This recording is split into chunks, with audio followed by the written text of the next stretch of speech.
نحمده ونصلي على رسوله الكريم اما بعد فاعوذ بالله من الشيطان الرجيم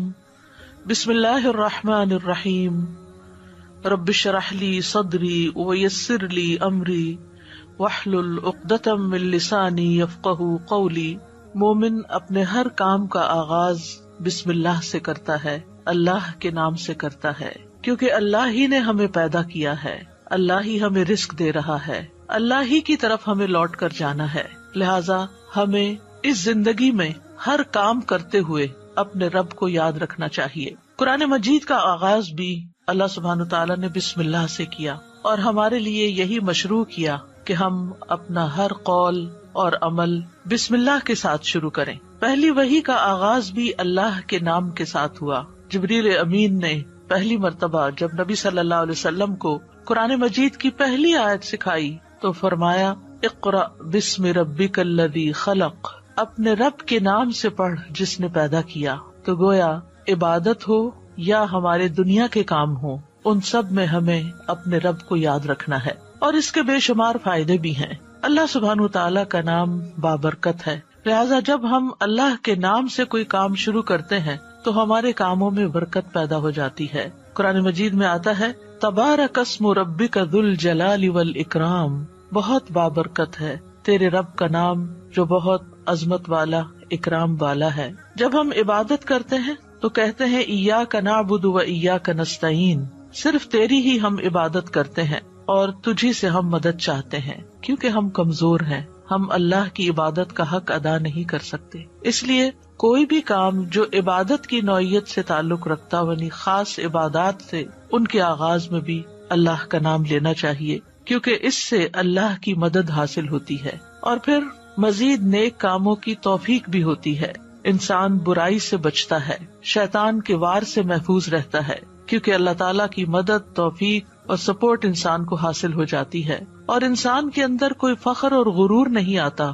وہ یہی سمجھتا ہے کہ جو بھی نیک کام میں کر رہا ہوں وہ اللہ کی مدد سے، اللہ کی توفیق سے ہی کر رہا ہوں، اس میں میرا اپنا کوئی کمال نہیں۔ وما توفیقی الا باللہ، نہیں مجھے توفیق مگر اللہ کے نام کے ساتھ ہی۔ پھر اسی طرح جب انسان بسم اللہ سے کام کا آغاز کرتا ہے تو انسان کو اخلاص نصیب ہوتا ہے، کیونکہ جب اللہ کا نام لیا تو اللہ کے نام کے ساتھ اللہ ہی کے لیے کام کرنا چاہیے جو بھی کچھ ہم کریں، اور پھر اگر وہ کام صحیح ہے، عبادت کا ہے یا دنیاوی امور سے متعلق ہے، تو پھر ہماری نیت اور ہمارا قبلہ درست ہو جاتا ہے، انسان کو اخلاص نصیب ہو جاتا ہے۔ پھر اسی طرح یہ ہے کہ انسان جب اللہ کے نام کے ساتھ کوئی کام کرتا ہے تو اللہ کی نعمتوں کی یاد دہانی بھی ہوتی ہے۔ مثال کے طور پر اگر آپ پانی پی رہے ہیں تو جب آپ پانی پینے لگتے ہیں تو بسم اللہ کہتے ہیں، اور جب بسم اللہ کہتے ہیں تو آپ کو اللہ کی یاد آ جاتی ہے، اور پھر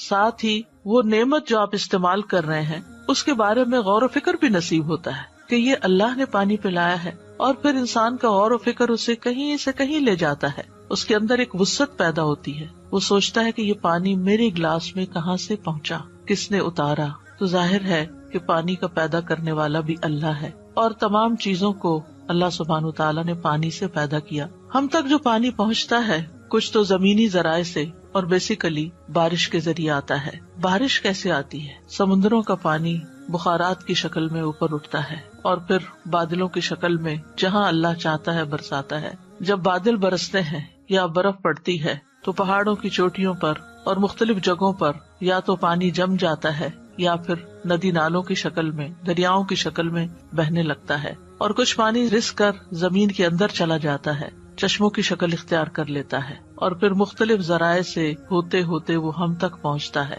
جسے ہم پیتے ہیں، اور جب پیتے ہیں تو پھر اللہ کا شکر ادا کرتے ہیں اور آخر میں الحمدللہ کہتے ہیں۔ لیکن اگر اتنے اہتمام کے ساتھ جو پانی میرے گلاس میں پہنچا اس کو میں نے اللہ کو یاد کیے بغیر، نعمت دینے والے کا نام لیے بغیر ہی پی لیا، تو اس سے بڑھ کر ناشکری کیا ہو سکتی ہے۔ پھر اسی طرح اگر انسان کھانا کھاتا ہے اور اللہ کا نام لیتا ہے تو وہ ضرور سوچتا ہے کہ کیا جو کچھ میں کھا رہا ہوں یہ اللہ کی مرضی کے مطابق بھی ہے یا نہیں، حلال ہے یا حرام ہے، اور پھر کس طریقے سے میں اس کو کھا رہا ہوں اور کس طریقے سے یہ مجھ تک پہنچا ہے، ان ساری چیزوں پر بھی غور و فکر ہونے لگتا ہے۔ تو گویا بسم اللہ پڑھنا بار بار انسان کو اللہ کی یاد دلاتا ہے، اور اس طرح انسان اللہ کی اطاعت کی طرف مائل ہوتا ہے، اللہ کی دی ہوئی نعمتوں کو اللہ کی رضا میں استعمال کرتا ہے، اور اللہ کو یاد کرتے ہوئے اللہ کا قرب حاصل کر لیتا ہے۔ یعنی جب ہر کام کے شروع میں جب اٹھتے بیٹھتے چلتے پھرتے ہم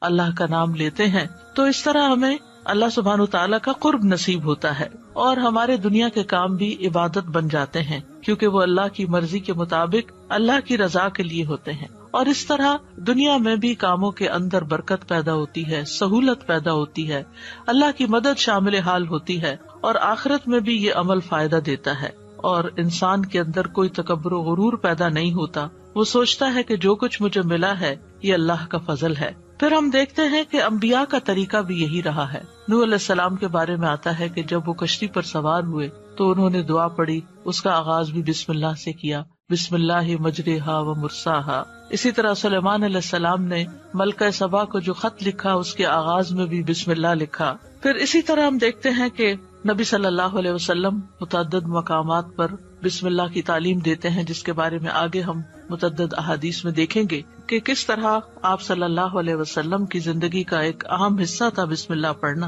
اور جس کام کا آغاز اچھا ہو جائے اس کا انجام بھی اچھا ہوتا ہے۔ قرآن مجید کا آغاز بھی بسم اللہ کے ساتھ ہو رہا ہے، اور بسم اللہ قرآن مجید کی ایک مستقل آیت ہے، یعنی یہ کہ سورۃ الفاتحہ یہ کسی اور سورت میں داخل نہیں ہے، ہر سورت کے شروع میں اسے الگ آیت کے طور پر لکھا گیا ہے۔ اور اس میں ہم دیکھتے ہیں کہ سورۃ التوبہ جو ہے اس سے پہلے بسم اللہ نہیں ہے، کیونکہ بسم اللہ سے امان حاصل ہوتی ہے، اور سورۃ التوبہ کے شروع میں مشرکین کو امان سے نکالا جا رہا ہے، بری ذمہ کیا جا رہا ہے۔ تو بہرحال آغاز ہوتا ہے قرآن مجید کا بسم اللہ الرحمن الرحیم کے ساتھ، یعنی میں اللہ کی مدد طلب کرتے ہوئے اپنی قرات کو اللہ کے نام سے شروع کرتا ہوں۔ اور پھر اس میں اللہ سبحانہ تعالیٰ کے نام اللہ کے علاوہ دو صفات کا ذکر ہے۔ الرحمن ایسی ذات جس کی رحمت تمام مخلوق پر چھائی ہوئی ہے، اور الرحیم ایسی ذات جو مومنوں پر آخرت میں بھی رحم فرمائے گی۔ جہاں تک لفظ اللہ کا تعلق ہے تو اس کو اسم الجلالہ بھی کہتے ہیں۔ اللہ کی اصل الالہ ہے، اور لغت عرب میں الہ 4 معنوں پر بولا گیا ہے۔ نمبر 1 المعبود جس کی عبادت کی جائے، نمبر 2 الملجا جس کی پناہ لی جائے، نمبر 3 المفزوع الیہ گھبراہٹ میں جس سے مدد حاصل کی جائے، نمبر 4 المحبوب وہ محبوب جس کے ساتھ عظیم محبت ہو اور اس کے بارے میں عقلیں حیران ہو جائیں۔ تو اللہ کا لفظ اللہ سبحانہ تعالیٰ کا اسم ذات ہے، یعنی ذاتی نام ہے، سب ناموں سے عظیم اور اعلیٰ ہے، اور یہ جلیل القدر نام اللہ سبحانہ تعالیٰ کے جتنے بھی باقی نام ہیں وہ سب اسی نام کی طرف لوٹتے ہیں، یعنی وہ اللہ ہی کے نام اور اللہ ہی کی صفات ہیں۔ اور اس کو امام غزالی کہتے ہیں کہ یہ اللہ تعالیٰ کے ناموں میں سے سب سے زیادہ عظیم نام ہے، کیونکہ یہ اس ذات الہی پر دلالت کرتا ہے جو تمام صفات الہیہ کو جمع کرنے والی ہے، یہاں تک کہ کوئی بھی صفت اس سے جدا اور علیحدہ نہیں ہو سکتی۔ یعنی اللہ تعالیٰ کے جتنے بھی باقی اچھے اچھے نام ہیں وہ سب اللہ ہی کے نام ہیں۔ وَلِلَّهِ الْأَسْمَاءُ الْحُسْنَى کہ اللہ ہی کے لیے ہیں اچھے اچھے نام۔ سورۃ الاسراء میں آتا ہے قُلِ ادْعُوا اللَّهَ أَوِ ادْعُوا الرَّحْمَٰنَ أَيَّمَّا تَدْعُوا فَلَهُ الْأَسْمَاءُ الْحُسْنَى کہہ دیجئے کہ اللہ کو پکارو یا رحمان کو پکارو، تم جس کو بھی پکارو گے سو بہترین نام اسی کے ہیں۔ اسی طرح سورۃ الحشر میں آتا ہے هُوَ اللَّهُ الْخَالِقُ الْبَارِئُ الْمُصَوِّرُ لَهُ الْأَسْمَاءُ الْحُسْنَى وہ اللہ ہی ہے جو خاکہ بنانے والا ہے، گھڑنے ڈھالنے والا ہے، صورت بنا دینے والا ہے، سب اچھے اچھے نام اسی کے ہیں۔ اسی کی تسبیح کر رہی ہے ہر وہ چیز جو آسمانوں اور زمین میں ہے، وہی سب پر غالب کمال حکمت والا ہے۔ تو اس لیے بہت ضروری ہے کہ جب ہم بسم اللہ مختلف مقامات پر کہتے ہیں تو ہمیں اللہ کی پہچان بھی ہونی چاہیے۔ اللہ سبحانہ تعالیٰ کو پہچاننا بھی ضروری ہے، اور اس کی پہچان اس کی نشانیوں کے ساتھ بھی ہوتی ہے جو کائنات میں پھیلی ہوئی ہیں، اس کی پہچان اس کی کتاب کے ذریعے بھی ہوتی ہے، اور اس کی پہچان نبی صلی اللہ علیہ وسلم نے بھی کروائی ہے۔ لہٰذا اگر ہم اللہ تعالیٰ کو پہچانیں گے تو ہم صحیح طور پر پورے شعور کے ساتھ بسم اللہ ادا کریں گے۔ بلحجیم قبیلے کے ایک آدمی سے روایت ہے، وہ کہتے ہیں کہ میں نے پوچھا اللہ کے رسول آپ کن چیزوں کی دعوت دیتے ہیں؟ نبی صلی اللہ علیہ وسلم نے فرمایا میں اس اللہ کی طرف دعوت دیتا ہوں جو یکتا ہے. قال ادعو الی اللہ وحدہ. کون ہے اللہ؟ وہ اللہ کہ جب تم پر کوئی مصیبت آتی ہے اور تم اسے پکارتے ہو تو وہ تمہاری مصیبت دور کر دیتا ہے، اور جب تم کسی بیابان اور جنگل میں راستہ بھول جاؤ اور اس سے دعا کرو تو وہ تمہیں واپس پہنچا دیتا ہے. جب تم قحط سالی میں مبتلا ہوتے ہو اور اس سے دعا کرتے ہو تو وہ پیداوار ظاہر کر دیتا ہے، یعنی تمہارے سب کام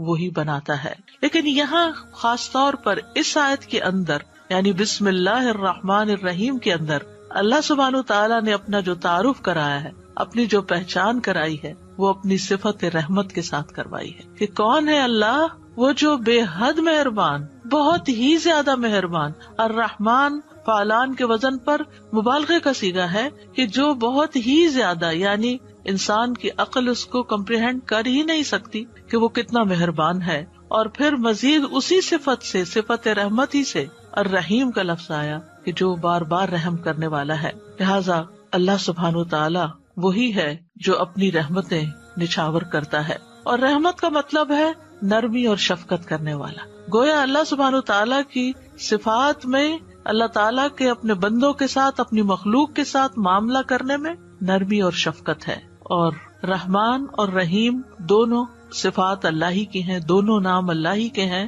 لیکن دونوں میں تھوڑا فرق ہے. رحمان ایسی رحمت والا جس کی رحمت دنیا کی تمام مخلوقات کو اور آخرت میں مومنوں کو بھی شامل ہے، یعنی یہ رحمت عام ہے. اور اسی نام سے اللہ سبحانہ تعالیٰ نے اپنے آپ کی پہچان کروائی کہ الرحمن علی العرش استویٰ، وہ بے حد رحم فرمانے والا عرش پر بلند ہوا. اور رحیم سے مراد ایسی رحمت والا کہ جو قیامت کے دن صرف مومنوں کے لیے ہوگی. اور ہم جانتے ہیں کہ اللہ سبحانہ تعالیٰ کی رحمت کے 100 حصے ہیں، جس میں سے صرف ایک حصہ دنیا میں اتارا ہے، باقی اللہ سبحانہ تعالیٰ نے آخرت کے لیے، یعنی اس کی باقی رحمتیں 99 جو ہے وہ آخرت کے لیے ہیں، جس کی بنا پر وہ بندوں کی بخشش فرمائے گا. یہاں دونوں ناموں کو اکٹھا کیوں کیا گیا ہے؟ اللہ سبحانہ تعالیٰ کے دونوں نام الرحمن اور رحیم کا مل کر آنا اللہ سبحانہ تعالیٰ کی رحمت کے مزید کمال کو بیان کرتا ہے. اور اس کے بارے میں ابن القیم رحمہ اللہ کہتے ہیں کہ جہاں تک الرحمن اور رحیم دونوں ناموں کو جمع کرنے کا تعلق ہے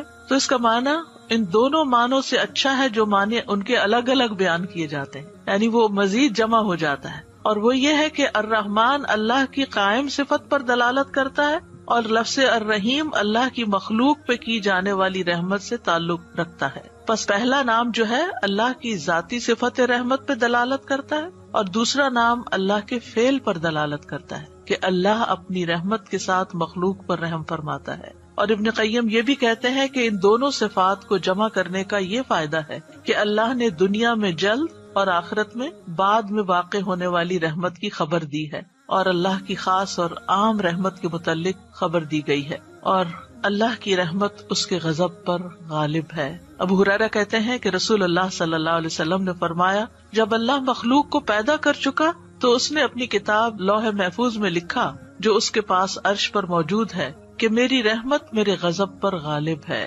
اور اس کی رحمت بہت وسیع ہے. قرآن مجید میں آتا ہے وَرَحْمَتِي وَسِعَتْ كُلَّ شَيْءٍ، میری رحمت نے ہر چیز کو گھیر رکھا. کوئی اس کو مانتا ہے یا نہیں مانتا، اس کی عبادت کرتا ہے یا نہیں کرتا، جتنے بھی ہم دنیا میں لوگ چل پھر رہے ہیں، سخت نافرمانیاں کرتے ہیں، لیکن اس کے باوجود وہ ہمیں جینے کی مہلت دیتا ہے، رزق دیتا ہے، ہمارے کام سنوارتا ہے، ہمیں مشکلات سے بچاتا ہے. تو اللہ کے یہ دونوں نام جو ہیں، انسان کو اگر ان کی پہچان ہو جائے تو ہر غم اور پریشانی اس کی دور ہو جائے. کیونکہ ہر تکلیف میں، ہر مشکل میں اگر انسان یہ یاد کر لے کہ میرا رب بڑا ہی مہربان ہے، بڑی ہی رحمت فرمانے والا ہے، تو انسان کی پریشانی دور ہو جائے کہ وہ ہے کوئی جو میری مشکل آسان کر سکتا ہے، اور وہ اپنی رحمت فرمائے گا اور ضرور کر دے گا. تو ہمیں ہر کام سے پہلے بسم اللہ پڑھنی چاہیے، کیونکہ اللہ سبحانہ تعالیٰ کا نام لینے والا کامیاب ہوتا ہے. جیسے کہ قرآن مجید میں آتا ہے قد افلح من تزکا وذکر اسم ربہ فصلی،